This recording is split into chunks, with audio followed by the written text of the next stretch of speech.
আপনারা অনেকে আমাকে প্রশ্ন করেন কালো পিঁপড়া কি ক্ষতি করে। তো এই যে কালো পিঁপড়া দেখেন, এগুলো কালো পিঁপড়া, এগুলো কোনো ক্ষতি করে না কেঁচোর, কারণ এদের মুখে কোনো অ্যাসিড নাই এবং এরা কামড় দিলে কেঁচোর গায়ের কোনো সমস্যা হয় না, ফুটো হয়ে যায় না। কেঁচোর গা ফুটো হয়ে গেলে মারা যায়, কিন্তু এটাই কামড় দিলে ফুটো হয়ে যায় না, এবং এটা থাকলে কোনো ক্ষতিও হয় না। ঠিক আছে, এই যে দেখেন পিঁপড়া, কালো পিঁপড়া, ওই পিঁপড়া আপনার কোনো ক্ষতি করবে না। তো লাল পিঁপড়া যদি হয় তাহলে আপনি পানি দিবেন, উঠাউঠি 2-3 দিন পানি দিবেন।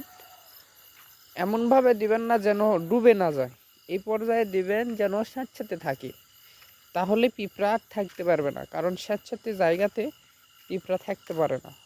ঠিক আছে, কারণ পিঁপড়া তো হোল করে ভিতরে যেতে পারবে না, এই জন্য থাকতে পারে না।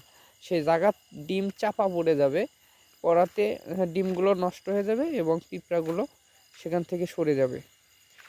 লাল পিঁপড়ার ক্ষেত্রে এই কালো পিঁপড়া আপনার কোনো ক্ষতি করবে না।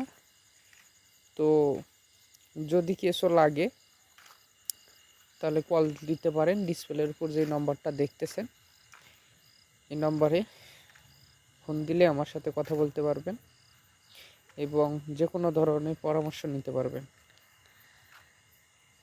আর এই কেঁচোগুলো দেখেন কি পর্যায়ে কেঁচো, দেখেন সার কত ঝরঝরে, চা পাতার দানার মতো হয়ে গেছে। এটা আমি অল্প দিনের মধ্যে উঠিয়ে নিব। তো আল্লাহ হাফেজ, আপনারা যদি নিতে চান যোগাযোগ করতে পারেন।